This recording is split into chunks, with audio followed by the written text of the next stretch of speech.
Bueno, buenos días a todos y a todas. Es un honor poder presentar hoy a Eduardo de Santiago. Le damos la bienvenida. Eduardo, ¿qué tal? Muy bien.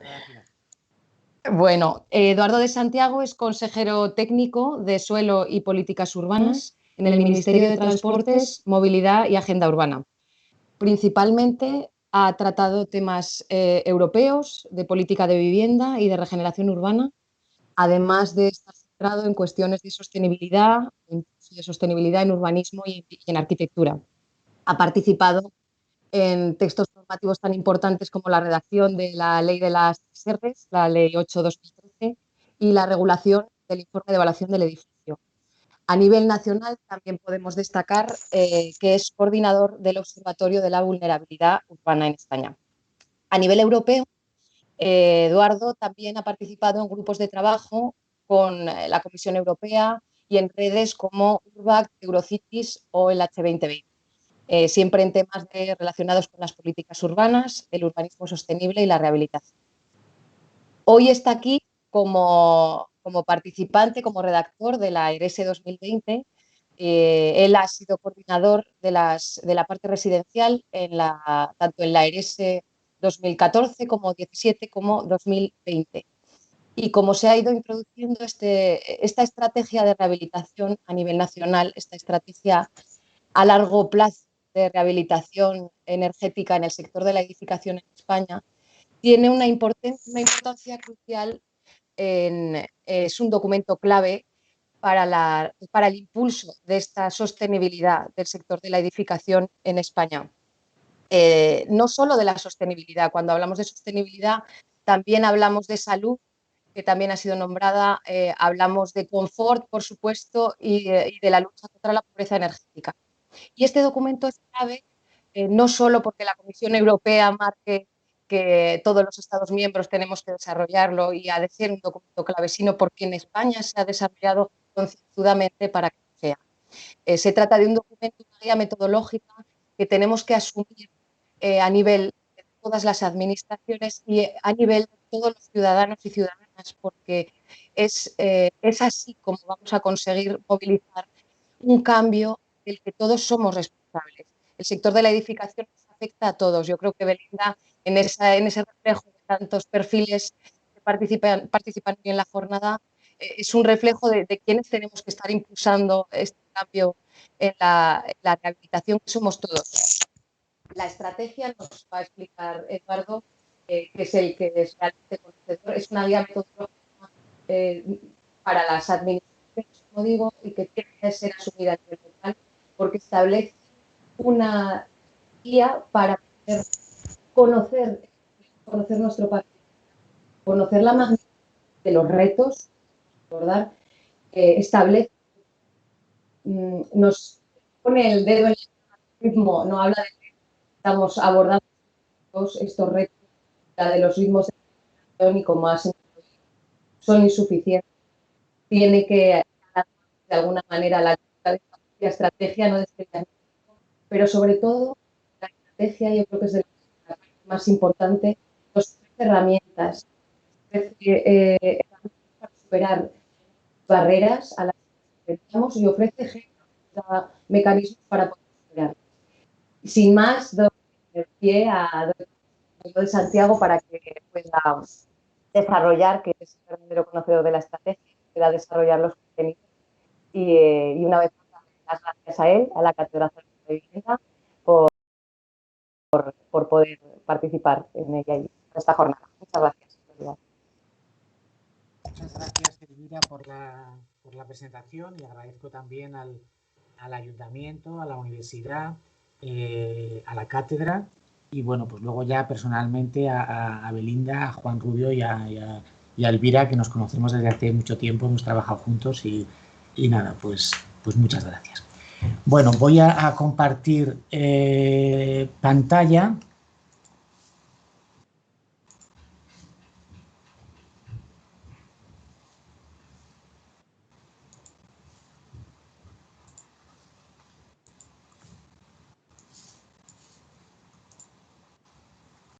¿Se ve en pantalla completa?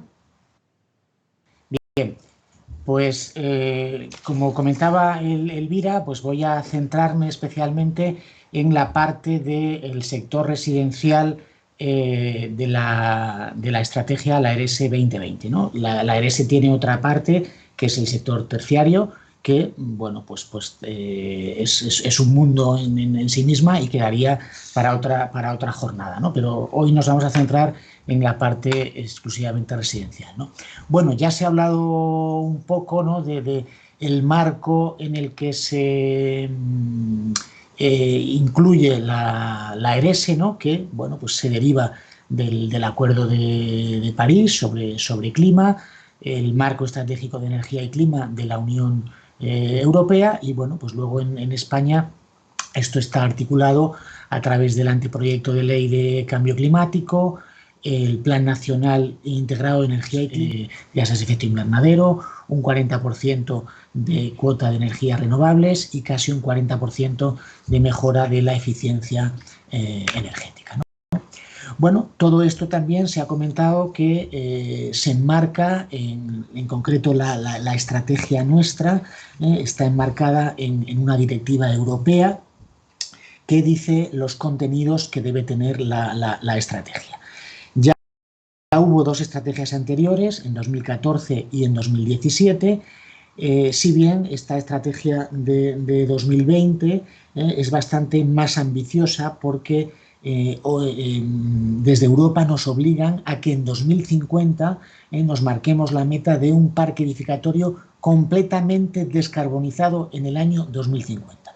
Y tenemos que marcar objetivos intermedios para 2030 y 2040. Y además hacer una evaluación y un seguimiento de esos objetivos, que hasta ahora no se hacía.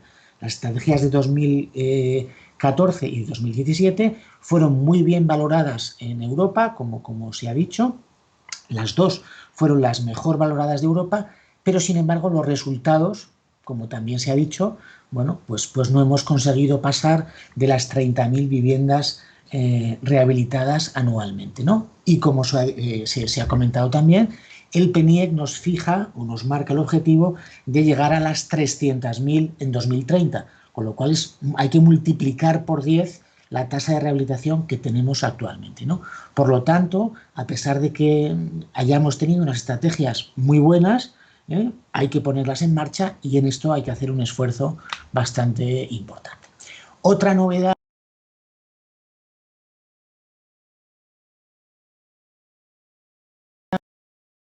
de 2020 era la participación pública. Se hizo un proceso muy intenso de participación pública, aproximadamente hace algo más de un año, en el que bueno, pues participaron pues todo el sector de la rehabilitación en España, ¿no? Comunidades autónomas, ayuntamientos, empresas relacionadas con la energía, empresas constructoras, profesionales, mundo de la financiación, etcétera. Bueno, además hemos contado también con un apoyo técnico, es decir, venimos trabajando en este tema de las estrategias y de la rehabilitación de forma ininterrumpida desde hace ya más de 6 años, desde el año 2014, ¿no? Y hay un equipo pues formado por la Universidad Politécnica de Cataluña, la Universidad Politécnica de Madrid, el Consejo Superior de Investigaciones Científicas, a través del Instituto Eduardo Torroja, ATECIR, que es la Asociación Española de Técnicos de Climatización y Rehabilitación, Green Building Council, el Observatorio Ciudad 3R, etcétera, empresas que han venido trabajando para nosotros en distintos trabajos de apoyo a la estrategia. Todos están colgados en la página web, aquí los tienen. Pues decir que cada uno de estos trabajos en sí mismo es un mundo, ¿no? Pues por ejemplo el estudio sobre el potencial de generación de energía solar térmica y fotovoltaica en España, pues un trabajo de 300 páginas que daría por sí mismo solamente ese trabajo también para hacer una jornada sobre él, que bueno, tenemos todavía pendiente, ¿no? Por lo tanto, quiero decir que hay mucha reflexión colectiva en la estrategia y detrás de ella, ¿no?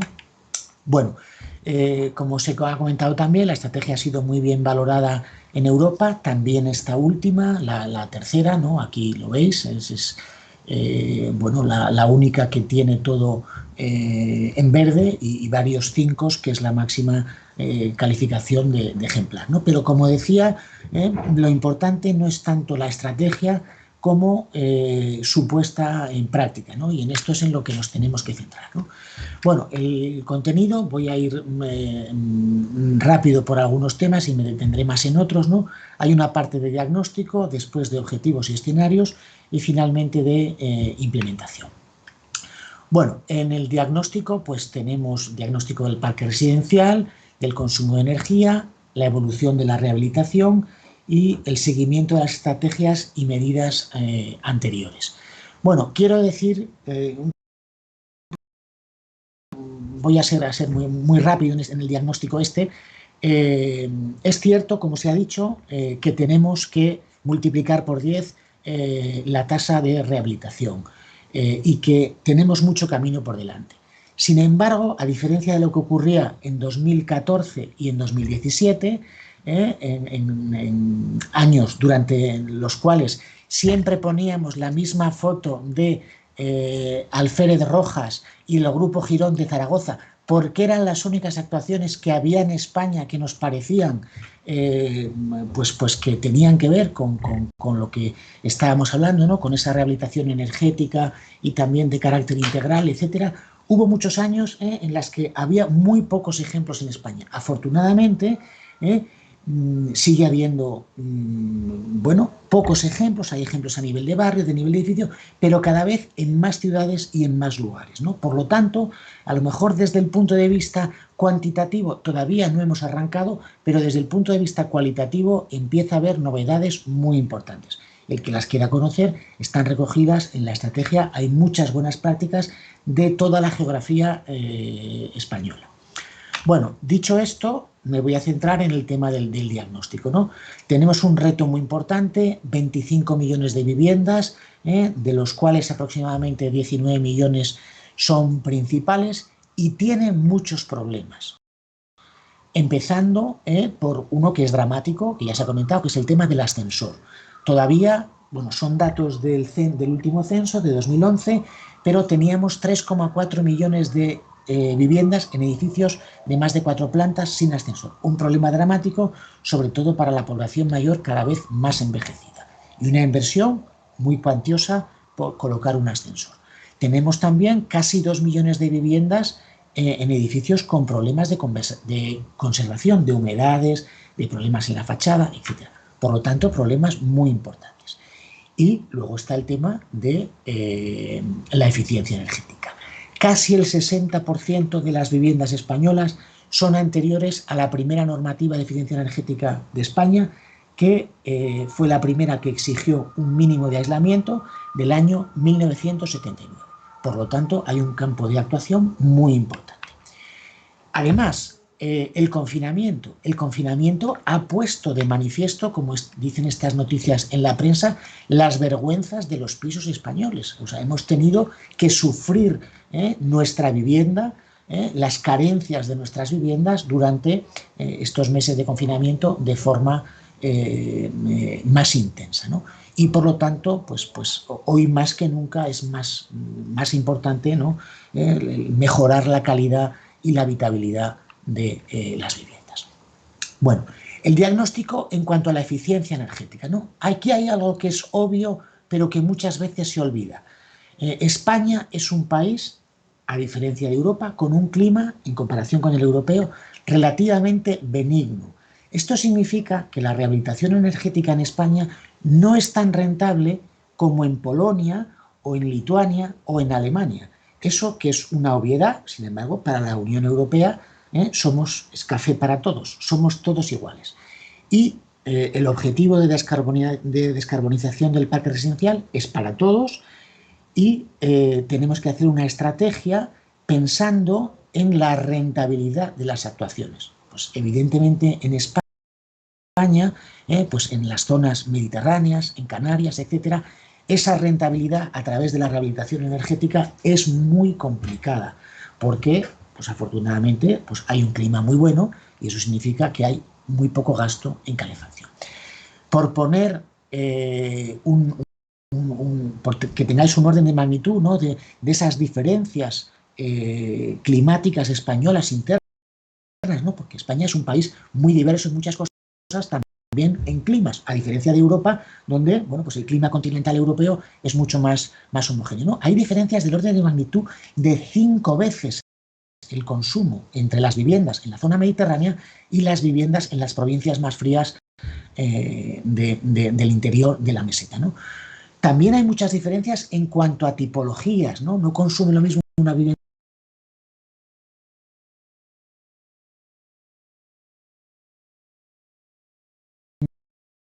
tipologías y las zonas climáticas, ¿no? Bueno, dicho esto, pasamos un poco al tema de objetivos y escenarios. Los objetivos, y en esto no me voy a detener mucho, nos los marca la Estrategia de Descarbonización a 2050 y el Plan Nacional Integrado de Energía y Clima a 2030. Nosotros, dentro de esos objetivos, lo que vamos a hacer va a ser optimizar. El PNIEC ya dice que hay que rehabilitar de aquí a 2030 1.200.000 viviendas. Nosotros vamos a optimizar y a localizar esas viviendas donde están, ¿no? Bueno, lo iremos viendo a lo largo de la presentación. Bueno, tenemos un conocimiento exhaustivo del parque a través del censo y de catastro, ¿no? Aquí tenéis un poco unas imágenes representativas, ¿no?, que van desde la vivienda de pueblo, las viviendas unifamiliares de los años 40, adosadas, las típicas unifamiliares aisladas, los típicos adosados de los años 70, 80, 90, las más recientes, las viviendas de los cascos históricos, las viviendas de bloque de los años 40, 50, 60, las de torre, las viviendas más modernas en manzana cerrada, etc. Todo ese parque le tenemos muy estudiado y muy conocido, ¿no?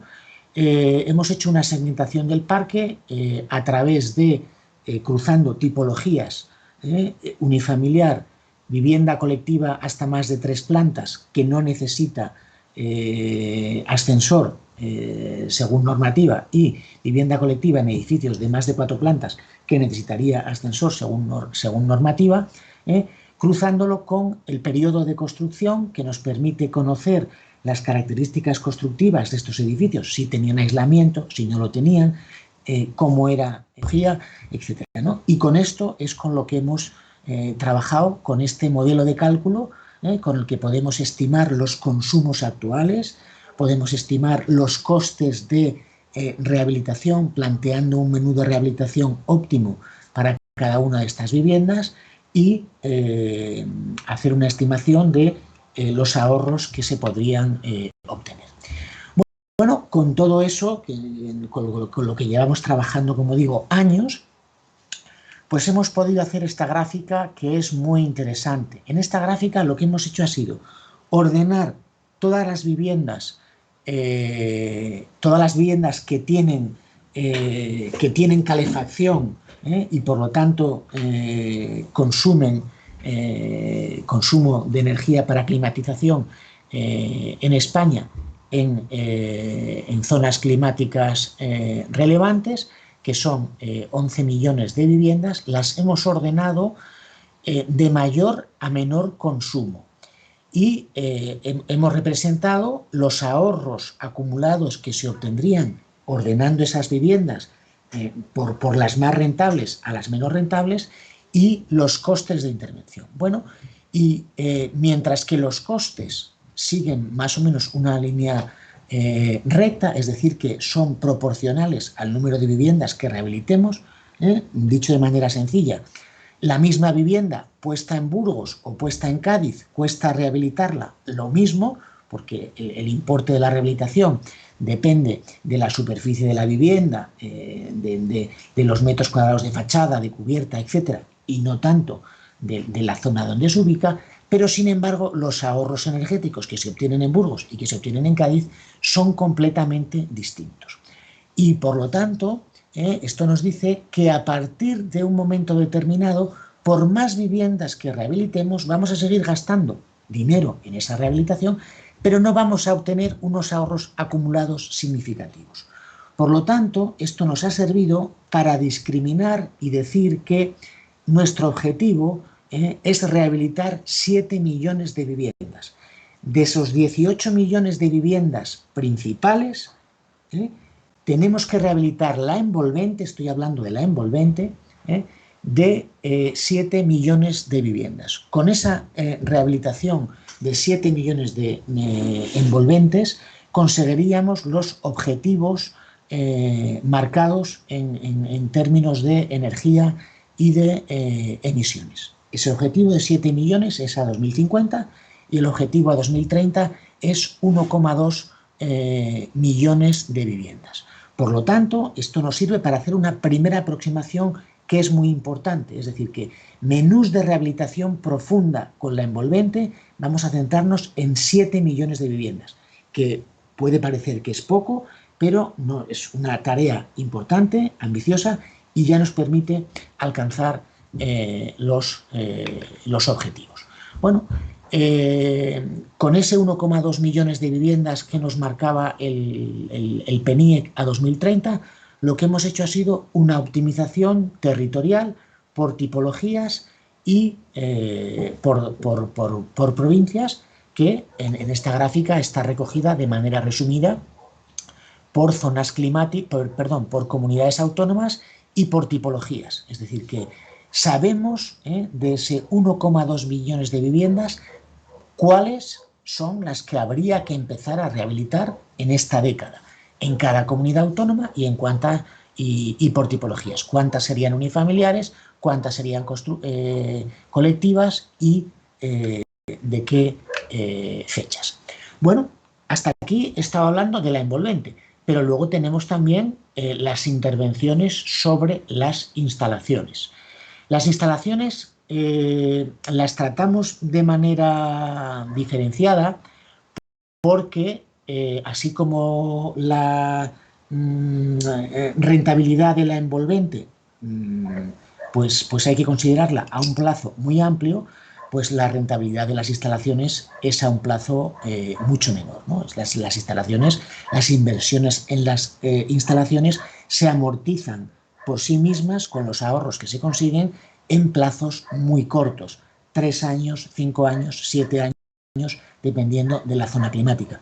Y por lo tanto, pues es muy diferente la amortización y la rentabilidad de envolvente, que es complicada, de la rentabilidad y amortización de las instalaciones, que es muy sencilla. Bueno, los objetivos que nos marca PNIEC son muy claros y son muy ambiciosos. A 2030, eliminación total o prácticamente total del carbón como fuente de energía en el sector residencial y práctica eliminación del GLP y del gasoil. Objetivo súper ambicioso. La mejora de la eficiencia de los sistemas de calefacción que utilizan biomasa. La biomasa leña tiene todavía un peso muy importante en la calefacción en España, zonas rurales, etc. Y hay un potencial de mejora muy importante. Hay un incremento moderado de la electricidad y un incremento significativo en términos porcentuales de la energía solar térmica. Esas son las grandes líneas.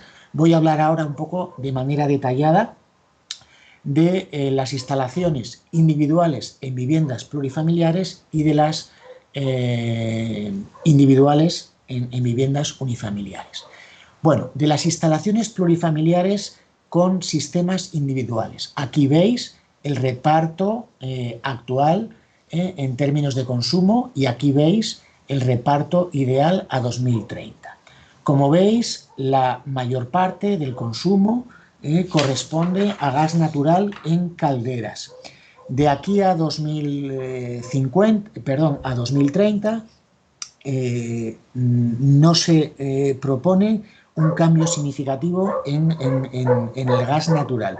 Simplemente la renovación de las calderas que corresponda por agotamiento de su vida útil. Distribución por agua y radiadores e ir hacia bomba de calor un 10% o un 5% hacia sistemas eléctricos. Tenemos que pensar que a 2050 el objetivo es la descarbonización. Por lo tanto, teóricamente desaparecerá el gas natural. tenemos 30 años para que desaparezca el gas natural, pero tenemos que dar los pasos en la dirección correcta, es decir, que no podemos marear a las personas que cambien su sistema de climatización, lo tienen que cambiar de manera progresiva y de manera coherente con ese objetivo a 2030 de desaparición de las energías fósiles, ¿no? Por lo tanto, hay que plantear estos cambios con cuidado, ¿no? En cuanto al carbón, ¿no? que también desaparece, el 40% iría a gas natural, el 30% iría a biomasa y el 30% que estimamos que no son calderas de carbón, sino estufas, y por lo tanto no hay instalación de radiadores ni de circuito de agua, irían a bomba de calor y a radiadores eléctricos. Bueno, todo esto lo tenéis en detalle en la estrategia. Voy a dar otras pinceladas de los cambios en las instalaciones unifamiliares, donde la parte importante, como decía antes, es la biomasa. Aquí lo veis, ¿eh? La biomasa leña tiene un consumo brutal, ¿eh? Y voy a empezar por ella. De la biomasa hay una parte que ya está en pellets, que son calderas con pellets, y entonces aquí el 50% se renovaría, pero simplemente mejoraría su eficiencia. ¿Qué ocurre con ese porcentaje importante del consumo que es leña y que fundamentalmente es en zonas rurales? Bueno, pues siendo realistas, vamos a suponer que también el 30% se va a seguir manteniendo, porque es gente mayor, en zonas no muy frías, que tiene una chimenea y que la pone poco, pero vamos a incidir sobre el 70% restante, que es muy importante. Sobre ese 70% restante, ¿qué estamos planteando? Pues estamos planteando que el 40% va a seguir manteniendo la leña, pero en lugar de quemarlo en una chimenea abierta, le vamos a poner un cassette de chimenea, que es una combustión cerrada y que es mucho más eficiente. Eso va a mejorar notablemente la eficiencia y es un menú muy sencillo para zonas rurales. Otro 20% lo vamos a pasar a bomba de calor.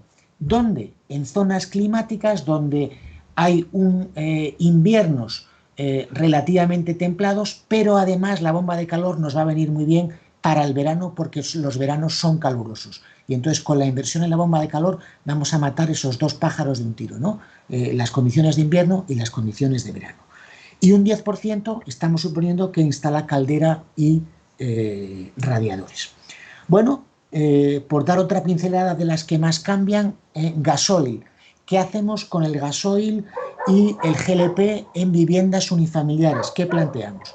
Pues planteamos que el 20% se mantiene, lo vamos a conseguir actuar sobre ellos, pero que el 80% cambia a 2030. ¿Y cómo cambia? Pues el 20% vamos a suponer que cambia a caldera de gas natural en zonas urbanas y el 20% a caldera de biomasa en zonas rurales. Otro 20% vamos a suponer que pasa a paneles solares térmicos y luego hay otro 20% que va a sistemas eléctricos, 10% bomba de calor y 10% a sistemas eléctricos, ¿no? Bueno, todo esto da lugar a una serie de hipótesis con unas matrices de cambios que nos permiten estimar esos ahorros y también los costes, ¿no? Bueno, pongo esta imagen porque, claro, todo este despliegue de las energías renovables y de el futuro, no tanto a 2030, sino a 2050, ¿no? El despliegue de la electrificación y de la bomba de calor plantea unos retos muy importantes en las instalaciones, en la arquitectura y en el despliegue de las energías renovables, ¿no? ¿Cómo vamos a desplegar esas energías renovables en la edificación, ¿no? Va a ser esta imagen, ¿no? Que los vecinos instalen placas solares en su balcón, como ha ocurrido con ese despliegue tremendo, ¿no? de la bomba de calor en España, ¿no? Bueno, todo esto que ya ha ocurrido en los años precedentes. Si vamos a un despliegue masivo en el futuro de la bomba de calor, ¿qué significa? Que van a proliferar todavía más bombas de calor en las fachadas de los edificios. Todo eso habrá que replanteárselo de manera inteligente, ¿no? Igual que los cerramientos de las terrazas, etcétera. Por lo tanto, aquí hay retos muy importantes desde muchos puntos de vista, ¿no? Desde el reto arquitectónico, desde el punto de vista del autoconsumo, ¿no? De los menús de instalaciones, los menús de envolvente, cómo se combinan esos menús de instalaciones y envolvente, etcétera. Bueno, tenemos unos escenarios, planteamos un escenario que es el de cumplimiento estricto del PNIEC, pero luego hemos planteado dos modelos de optimización. Uno que sería dos modelos de optimización, además, sin incrementar la inversión. Esto es muy importante. Esas optimizaciones que hemos planteado son una, acelerando el ritmo de inversión. El PNIEC, aquí está, ¿no? El PNIEC plantea un ritmo de inversión, aquí lo veis, ¿no? Pasar de las 25.000 a las 300.000 que tenemos que llegar en 2030, muy lento, hasta 2025, y un despliegue muy rápido de 2025 a 2030. Nosotros lo que planteamos es que ese es el ritmo que nos marca PNIEC.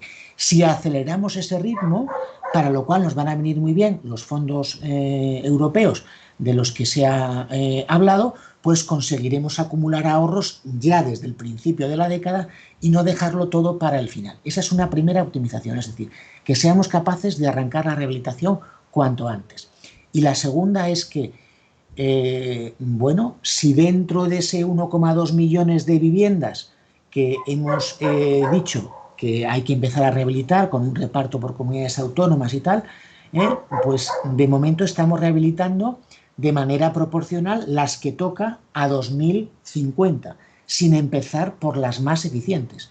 Pero si además consiguiéramos, a través de unas estrategias autonómicas y municipales que optimizasen cuáles son las viviendas por las que sería más conveniente empezar a rehabilitar, pues podríamos conseguir todavía acumular mayores ahorros, ¿no? Por lo tanto, es posible todavía optimizar los escenarios que plantea la estrategia sin incrementar la inversión, simplemente mediante la aceleración del ritmo y la selección, digamos, con lupa fina de las viviendas sobre las que es más rentable invertir. Bueno, hay una estimación de la inversión total que esto significa, que es muy cuantiosa y que se centra sobre todo en la envolvente. Bueno, eso es lo que más nos ha preocupado, hacer un análisis de la financiación. Hasta ahora trabajábamos con esquemas muy sencillos de financiación y un poco de café para todos. Bueno, eso no puede ser así. Las estrategias de financiación tienen que ser dirigidas a cada caso concreto y a cada situación económica concreta.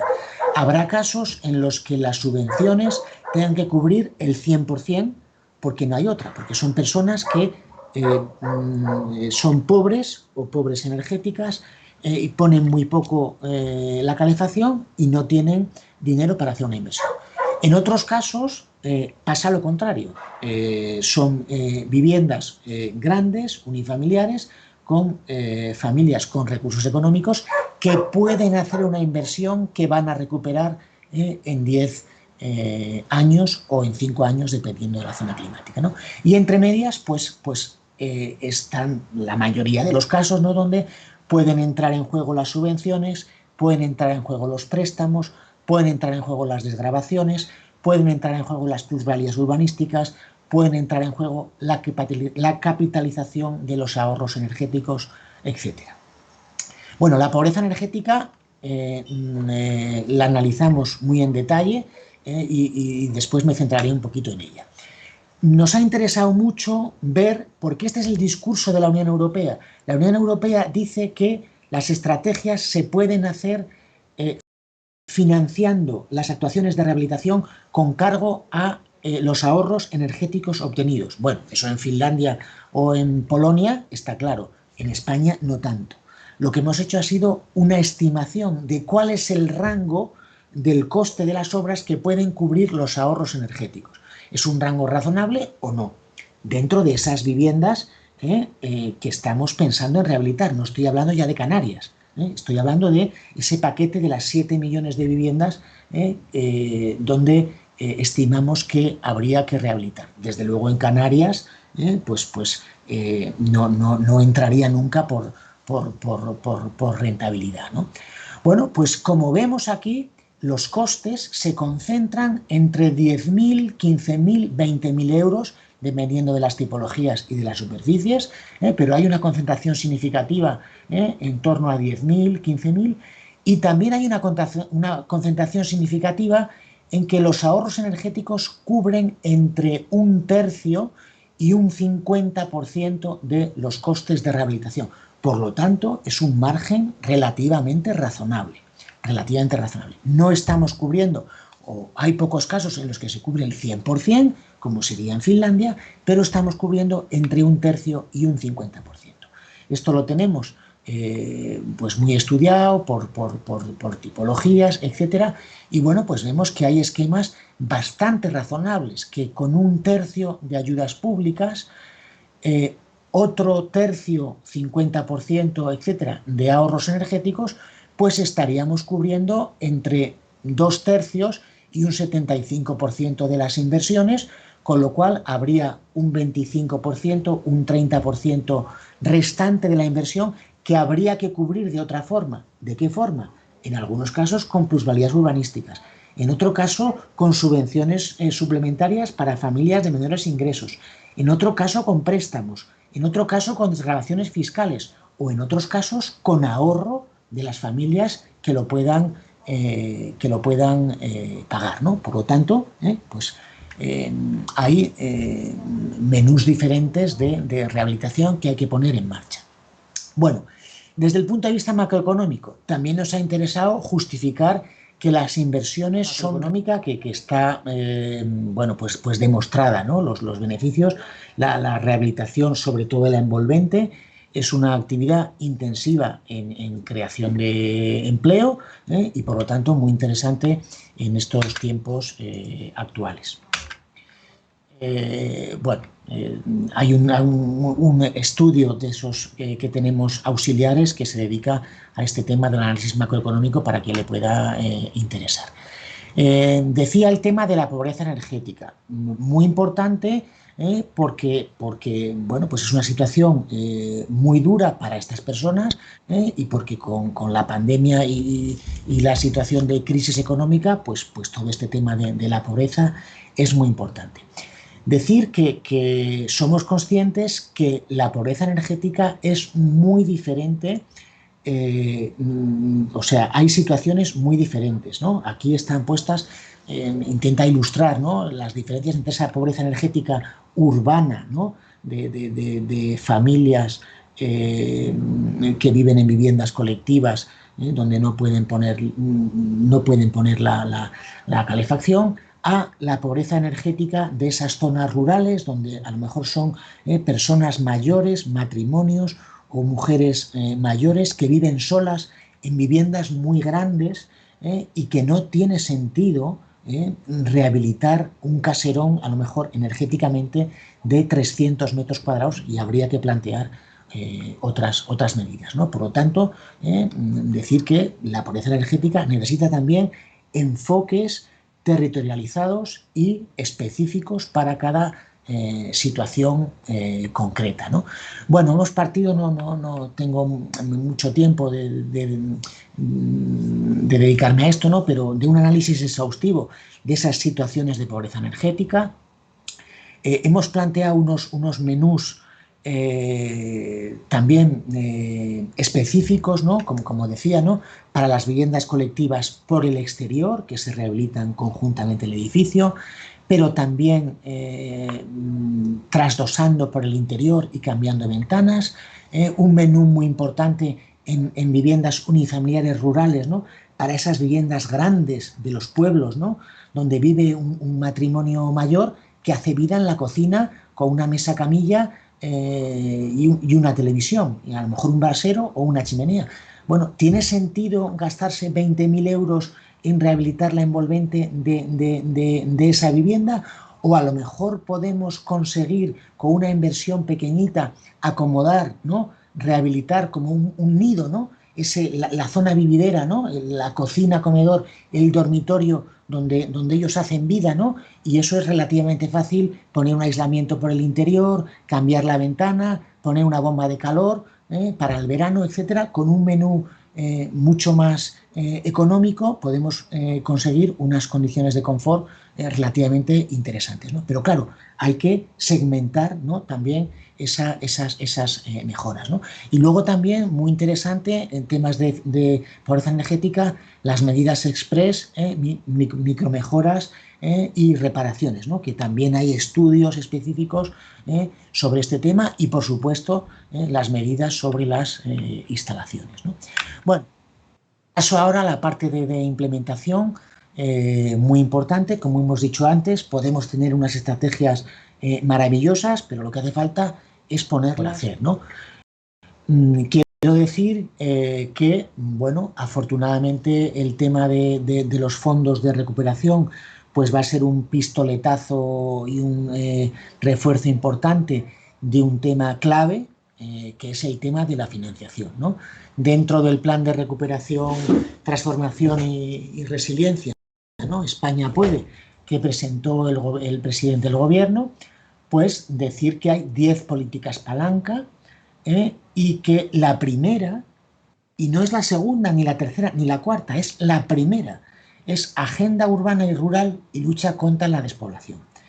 Y dentro de esa primera política palanca, pues hay un plan específico de rehabilitación de vivienda y regeneración urbana, impulso también del despliegue de energías renovables, etcétera, que va a captar parte importante de esos fondos y que, por lo tanto, pues será una apuesta importante, ¿no? Aquí lo tenéis en detalle, ¿no?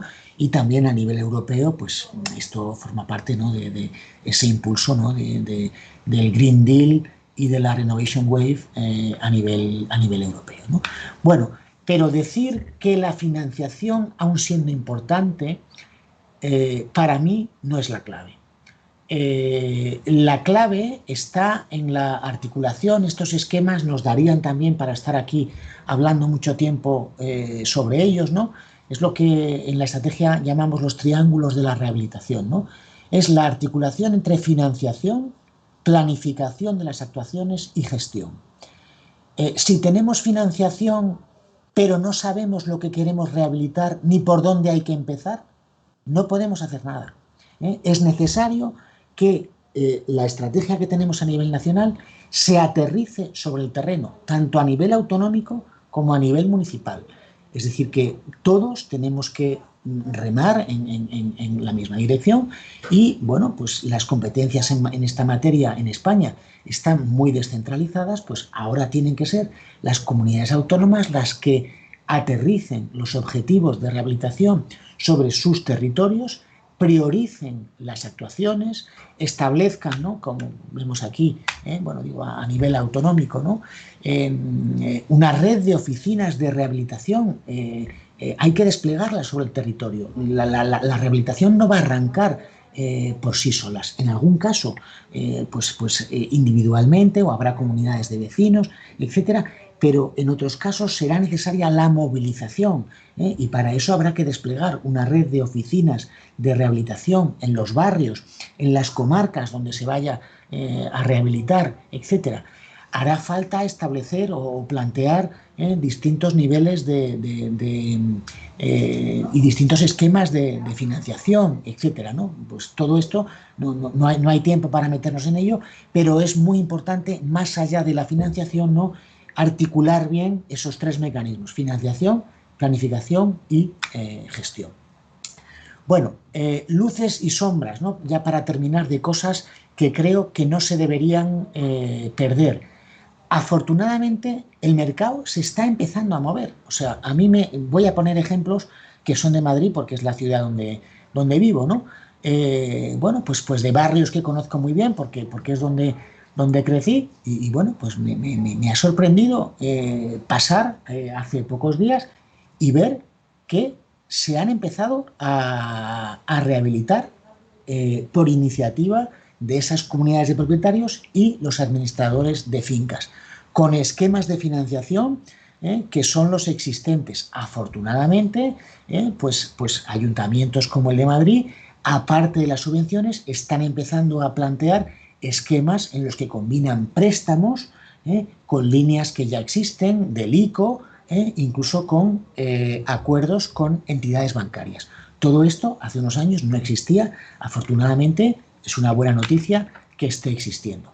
Pero también, este es otro ejemplo de Madrid, oportunidades que no deberían perderse.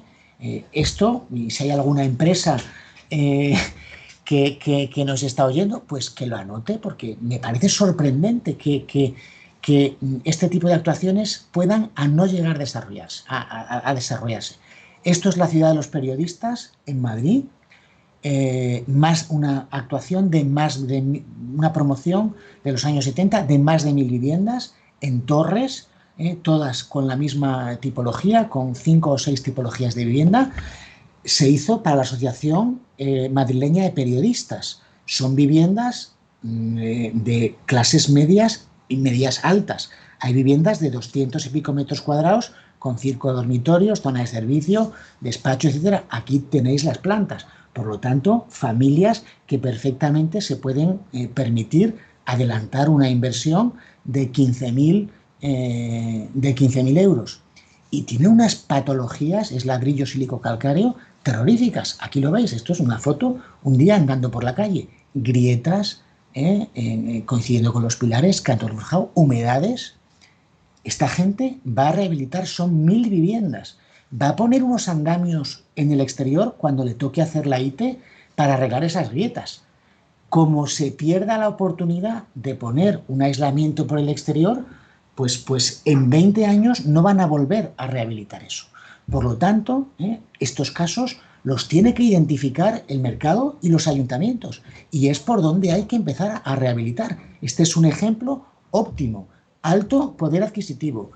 Un paquete de viviendas, estoy diciendo, cuantioso, de 1000 viviendas. Posibilidades de despliegue de una red de distrito.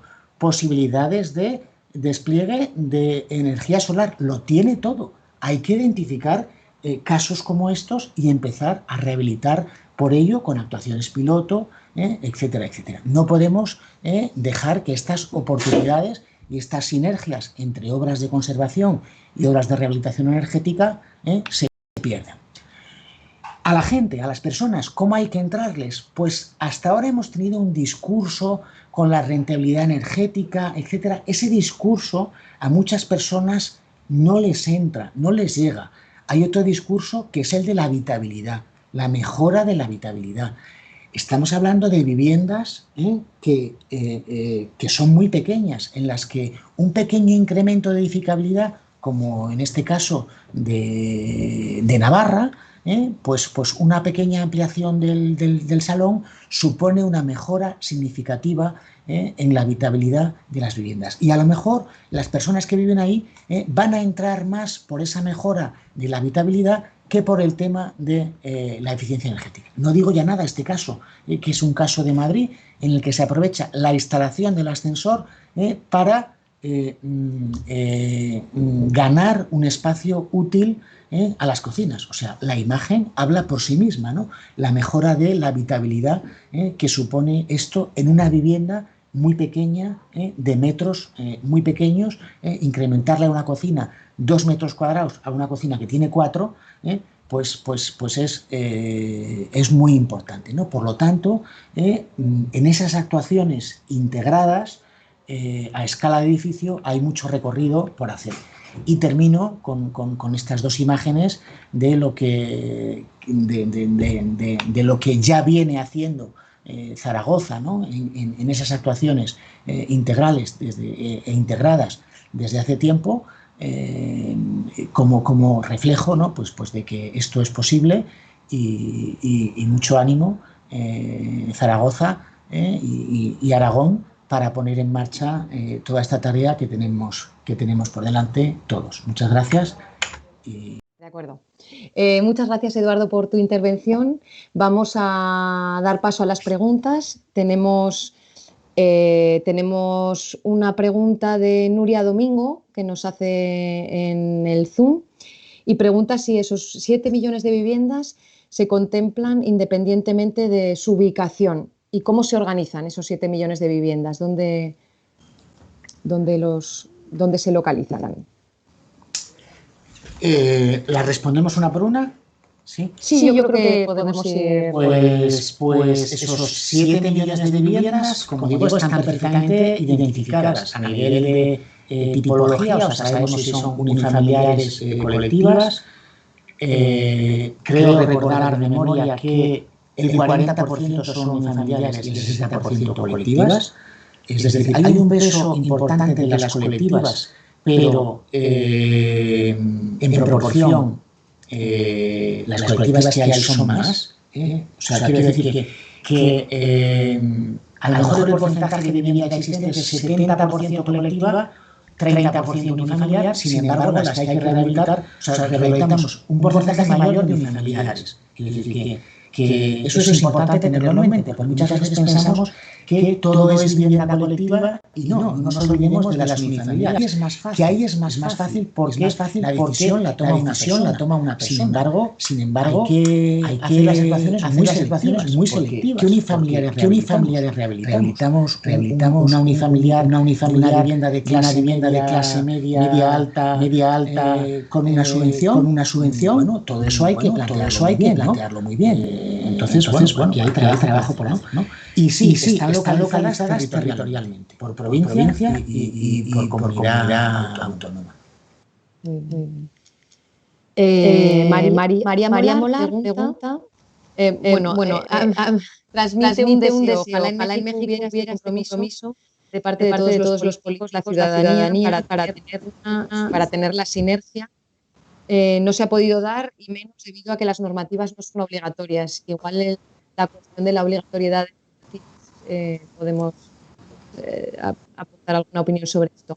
Aquí son solo recomendaciones. Se interpreta si no lo hagas, si no te conviene, si no lo haces, si no te conviene económicamente.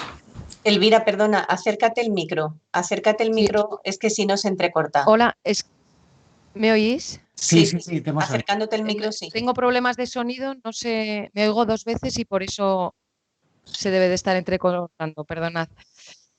Estaba transmitiendo que María Molar desde México nos decía que este compromiso, que ojalá existiera este mismo compromiso en México, la ciudadanía, de parte de todos los políticos, para lograr generar una sinergia que no se ha podido dar debido a que las normativas no son obligatorias. Se trata solo de recomendaciones. Sí. Bueno, aquí tampoco es obligatoria, solamente es obligatorio el deber de conservación. No es obligatoria la accesibilidad en la vivienda existente, o sea, no es obligatorio instalar ascensores por el exterior en las viviendas de los edificios de más de 4 plantas sin ascensor. Si son nuevos, sí, pero las existentes no. Es iniciativa de los vecinos. Y la eficiencia energética es lo mismo. Lo que tratamos es de conseguir las sinergias, sobre todo, entre las obras que son obligatorias, que son las de conservación, y las obras voluntarias, que son las de accesibilidad y eficiencia energética. Muy bien.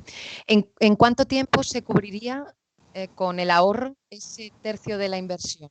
No sé si tienes cálculos sobre esto. Sí, y los podéis ver en la estrategia. Tenemos distintas estimaciones. Hemos hecho, como son estimaciones, pues tenemos estimaciones para 5 años, en las que, claro, las viviendas que entran son mucho menos, 10 años y 15 años. 15 años ya nos parece un poquito excesivo y con 10 años pues vemos que los números salen razonablemente bien, con 10 años. Bien, muchas gracias. Iván Ortega pregunta si es accesible la herramienta de cálculo de costes económicos de la rehabilitación. No. Todo esto es un modelo terrorífico, pero terrorífico, completamente, de cálculo que ha desarrollado la Universidad Politécnica de Cataluña y el Consejo Superior de Investigaciones Científicas. Y bueno, nosotros lo tenemos, hacemos números con ello, pero es una herramienta muy compleja. Estamos pensando, ahora mismo estamos planteando hacer una web para colgar la estrategia de manera más digestible para el lector, porque bueno, es bastante árida, son casi 300 páginas, y una de las cosas que estamos pensando es si a lo mejor desarrollamos como un módulo sencillito de cálculo de bueno, lo que estáis preguntando, ¿no? De si uno mete las características de su vivienda, la zona climática y tal, pues le da un orden de magnitud del coste y de los ahorros que podría obtener. Muy interesante. Y añado una pregunta, esta es mía. ¿Se está previendo algún tipo de mecanismos para apoyar en el desarrollo de estrategias locales de rehabilitación a las entidades autonómicas y locales? ¿Mecanismos financieros, algún tipo de asesoría para trasladar esta estrategia a otros niveles? Muy buena pregunta.